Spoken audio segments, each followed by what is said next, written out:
آج 17 رمضان المبارک تاریخ اسلام کا وہ سنہرا باب جب صحرائے بدر کی ریت نے ایک ایسا منظر دیکھا جس کی مثال رہتی دنیا تک نہیں ملے گی۔ ایک طرف وسائل سے لیس لشکر تھا اور دوسری طرف وہ 313 جن کے پاس ہتھیار تو کم تھے لیکن ایمان پہاڑوں سے بھی زیادہ مضبوط تھا۔ عزیر اور اسے یوم الفرقان کہا گیا ہے کیونکہ اس دن حق اور باطل کے درمیان لکیر کھینچ دی گئی تھی۔ غزوہ بدر محض ایک میدان جنگ کی کہانی نہیں بلکہ یہ رب پر توکل اور قیادت پر کامل بھروسے کا نام ہے۔ اس مارکے کے اسباب اور آج کے دور میں اس کے پیغام کو سمجھنے کے لیے ہمارے ساتھ موجود ہیں معروف مذہبی اسکالر ڈاکٹر پیر سید حبیب عرفانی صاحب۔ عرفانی صاحب آپ کو خوش آمدید کہتے ہیں صدائے رمضان میں۔ سر، غزوہ بدر کو یوم الفرقان یعنی فرق کرنے والے دن کا نام کیوں دیا گیا ہے اور اس کی اہمیت پر بھی روشنی ڈالیے۔ عزیر صاحب، ایک چیز دیکھیے کہ مسلمان مکہ مکرمہ میں بہت تنگی میں اور تکلیف میں تھے۔ جب ہجرت ہوئی ہے اور مسلمانوں کو کچھ نبی کریم صلی اللہ علیہ وسلم کی ذات مسلمان بھی کچھ تھوڑا ریلیکس ملا ہے، تو وہ مکہ کے لوگ قریش جو ہیں وہ ویسے ہی آپ کے وہاں پہنچنے پر، مدینہ منورہ پہنچنے پر وہ بہت جزبوز تھے، بہت غصے کی حالت میں تھے کہ ہمارا شکار ہم سے نکل گیا۔ پھر جب مسلمان وہاں کچھ ریلیکس میں آئے تو ان کے لیے اور تکلیف کا باعث بنا۔ ایک اس کے مطلب جو پہلے کے واقعات ہیں اس میں اگر دیکھا جائے تو بیسیکلی جو یہ جنگ ہوئی ہے، غزوہ یہ ہوا ہے، جو اس کے کچھ محرکات دو تین ہیں۔ اس میں پہلا جو اس کا وجہ بنتی ہے وہ یہ ہے کہ مکہ کے تمام لوگوں نے، وہ تاجر تھے نہیں تھے، ابو سفیان ایک قافلہ لے کر چلا تھا تجارت کا، اور اس میں مکہ کے ہر شہری نے جتنی اس کے پاس گنجائش تھی اس نے حصہ ڈالا تھا اس میں، اور وہ حصہ اس لیے ڈالا تھا کہ یہ مسلمانوں کی اس کی آمدن جو ہوگی وہ مسلمانوں کے خلاف استعمال کی جائے گی، اصل رقم ان کو واپس کر دی جائے گی۔ صحیح۔ ایک یہ ہوا، مسلمانوں تک بھی یہ بات پہنچی، اور اس میں نبی کریم صلی اللہ علیہ وسلم نے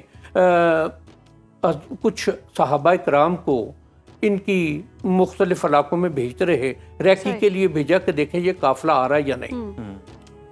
تو اس میں ایک دو واقعات ہوئے کہ ایک آدمی قتل ہوا، دو گرفتار ہوئے۔ ایک حضرت عبداللہ بن جہش رضی اللہ تعالیٰ عنہ کا ایک 12 لوگوں کا قافلہ بھیجا تھا آپ نے، اور انہوں نے ایک جگہ، اور وہ اس میں حرمت والا مہینہ اگلے دن سے ہی شروع ہو رہا تھا، لاسٹ ڈے تھا۔ یہ بھی ایک بہت بڑی مسلمانوں کے خلاف پروپیگنڈا ہوا تھا کہ حرمت والے مہینے میں مسلمانوں نے یہ کیا۔ ان کا کیا تو ایک حضرمی تھا، وہ مارا گیا۔ اس کے بعد کا امیہ بن خلف کے ساتھ معاہدہ تھا۔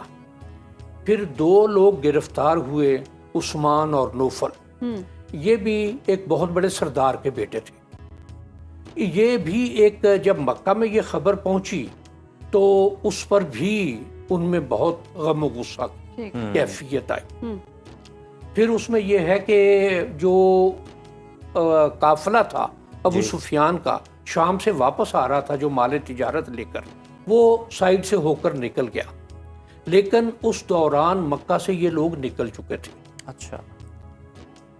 راستے میں کچھ لوگوں نے یہ کہا بھی کہ اب ہمارا مقصد پورا ہو گیا ہے، ہمارے قافلے کو کوئی نقصان نہیں پہنچا، ہمارے مال تجارت کو کوئی نقصان نہیں پہنچا، کیونکہ راستے میں اس نے، ابو سفیان نے، کچھ تیز شتر سوار جو تھے ان کو پیغام دے کر بھیجا تھا کہ میری مدد کو آؤ، SOS میسج بھی دیا تھا، مکہ بھیجا تھا۔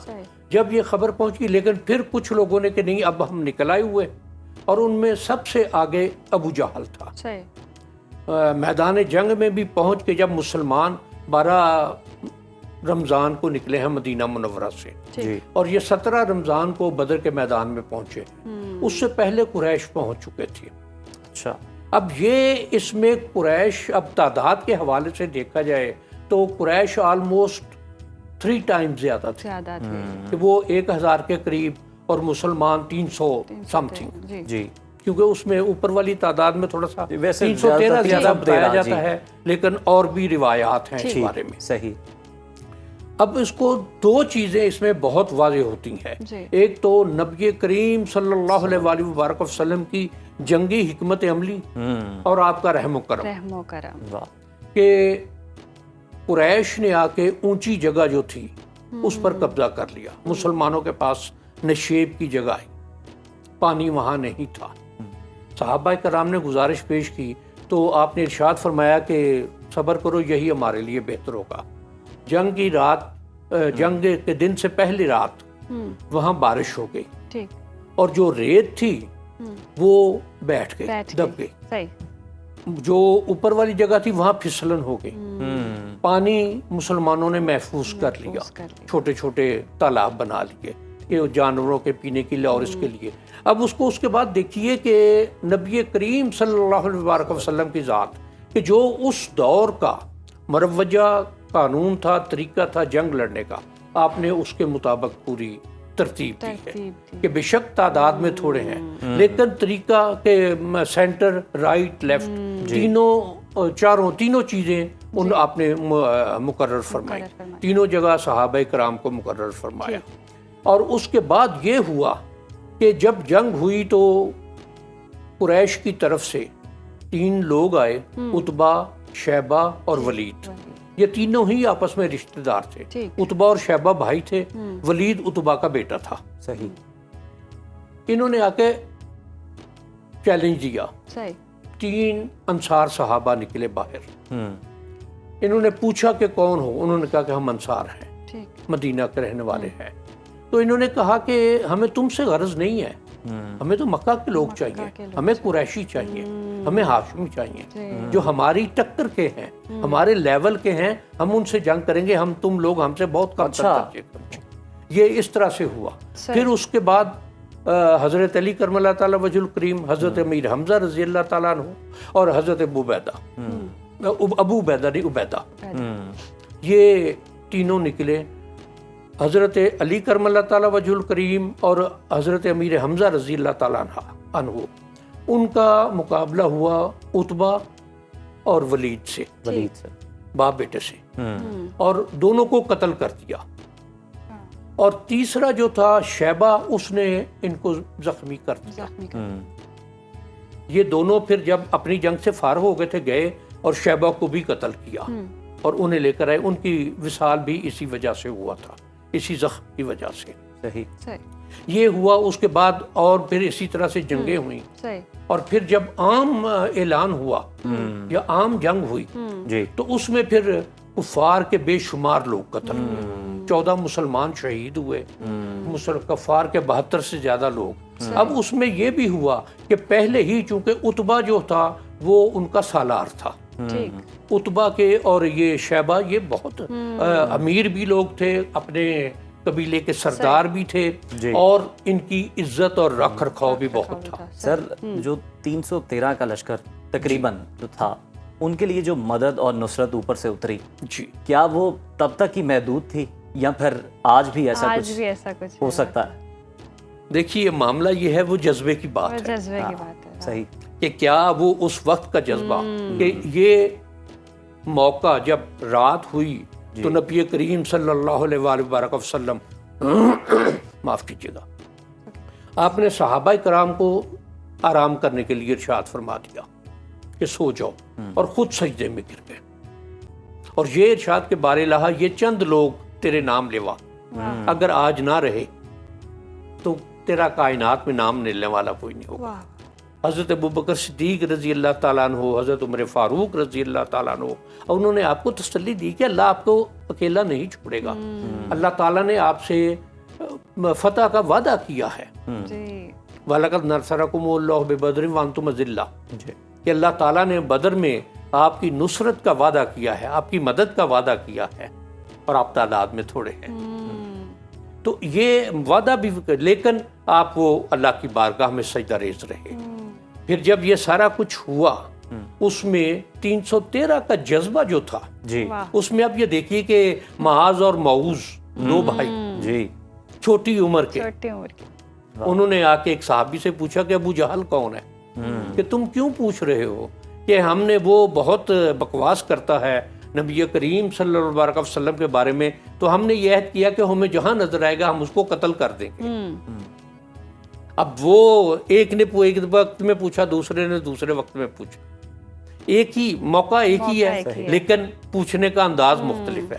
دونوں کو جب یہ پتہ چلا، ارشاد فرمایا کہ وہ ہے ابو جہل، دونوں کہتے ہیں کہ جس طرح باز جھپٹتا ہے اس طرح سے وہ تیزی سے گئے اور ابو جہل کو گرا دیا۔ اب ان کے تکبر کی حالت یہ ہے کہ حضرت عبداللہ ابن مسعود رضی اللہ تعالیٰ عنہ کو نبی کریم صلی اللہ علیہ وسلم نے جنگ کے بعد بھیجا کہ جا کے ذرا ابو جہل کا حال پتہ کر کے آؤ۔ وہ گئے، دیکھا تو یہ زخمی پڑا ہوا تھا، تو انہوں نے اس کی گردن پر پاؤں رکھا، تو اس نے وہاں سے کہا، وہ چرواہے دیکھ ذرا پاؤں کہاں رکھ رہا۔ یہ ان کے تکبر کا عالم تھا۔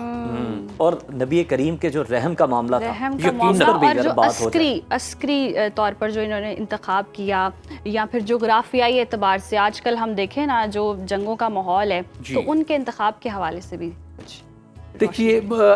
اب وہ نبی کریم صلی اللہ علیہ وسلم کے رحم کا معاملہ جو ہے جی، کہ پانی پر مسلمانوں کا قبضہ ہوا، آپ نے ارشاد فرما دیا کہ انہیں بھی لینے دو۔ دشمن، اور یہ اس وقت کی ایک بہت بڑی اسٹریٹجی ہوتی تھی کہ پانی روک دیا جائے، آپ نے منع فرما دیا، آپ نے ان کو دیا کہ پانی استعمال کر لو۔ دشمن کے جانور بھی پیئیں، وہ جانور بھی پئیں اور وہ بھی پئیں۔ واہ واہ۔ اور پھر اس کے ساتھ کربلا بھی یاد آتا ہے، یاد آتا ہے، بالکل بالکل، کہ وہ بھی ایک مقام تھا۔ اچھا حبیب صاحب، ہم دیکھتے ہیں اس جنگ کے بعد جو جتنی بھی اسلامی تاریخ رہی اس پر پھر کیا اثرات مرتب ہوئے؟ دیکھیے، جنگ کے بعد ایک تو یہ ہوا کہ نبی کریم صلی اللہ علیہ وسلم نے ہجرت کے فوراً بعد جو مدینہ منورہ کے قرب و جوار کے علاقے تھے، قبائل تھے، وہاں کے رہائشی تھے یا لوگ تھے، ان کے ساتھ معاہدے کیا آپ نے۔ یہ جنگ جب مسلمانوں نے جیتی ہے تو پھر ایک تو وہ لوگ جو گو کی کیفیت میں تھے کہ ادھر ساتھ دیں یا ادھر ساتھ دیں، اب یہ ہے کہ قریش کا دباؤ بھی ان پر تھا۔ عبداللہ بن ابی کو خط لکھا گیا تھا، اس کے بعد بھی لکھا گیا، چونکہ یہ مکہ کی تولیت کی وجہ سے پورے عرب میں یہ ان کی عزت ہوتی تھی، تو اس عزت کا انہوں نے یہ فائدہ اٹھانے کی کوشش کی، صحیح، اور مسلمانوں کے لیے انہوں نے حالات تنگ کرنے کی کوشش کی۔ خط لکھے، عبداللہ بن ابی کو خط لکھا یا اور لوگوں کو خط لکھے جو قریب کے قبائل تھے، ان کو خط لکھے، اور اس کے ساتھ ساتھ یہ دیکھا جائے کہ اس فتح کے بعد وہ لوگ جو گو مگو کی کیفیت میں تھے کہ ہم ان کے ساتھ جائیں یا ان کے ساتھ جائیں، یہ ہمارے لیے فائدہ مند ہوں گے یا وہ فائدہ مند ہوں گے، تو اس میں ان کو ایک واضح مل گیا۔ دوسری یہ کہ مسلمانوں کا ایک مورال بلند ہوا، موریلٹی ان میں زیادہ آئی، ان کا جو سوچ تھی کہ ہم تعداد میں تھوڑے ہیں، ہمارے پاس مادی وسائل نہیں ہیں، اور اس میں یہ بھی ہوا کہ جو مال غنیمت ملا وہ بھی کافی حد تک تھا، تو اس کو مسلمانوں کے لیے پھر یہ ہوا کہ کفار پھر ایک مقابلے کی حیثیت آئی، اس سے پہلے وہ مسلمانوں کو اپنے مقابلے پر نہیں تھے۔ یہ نقطۂ آغاز ہوا کہ یہ اس میں اس وقت میں کہ مسلمان بھی ایک اینٹی ہیں، ایک حیثیت ہے، ایک یعنی کہ ایک طاقت ابھر کر سامنے آئے۔ ان کے پاس طاقت کا بھی بہت خوبصورت باتیں ہیں، وقت کی قلت ہے حبیب صاحب، بہت شکریہ آپ کے وقت کا، اور واقعی جی اس جنگ بدر سے سیکھنے کی ضرورت ہے آج کل کے کشیدہ ماحول میں، جہاں لوگ اصول یاد نہیں رکھتے، جنگوں کے اصول یاد نہیں رکھتے، پانی تک نہیں روکا، دیکھو تو یہ جذبہ ہو تو وہ مدد بھی آ سکتی ہے، جذبہ ہو تو مدد بھی آ سکتی ہے، یقیناً مدد بھی آ سکتی ہے، اور انشاءاللہ مدد ملے گی بھی۔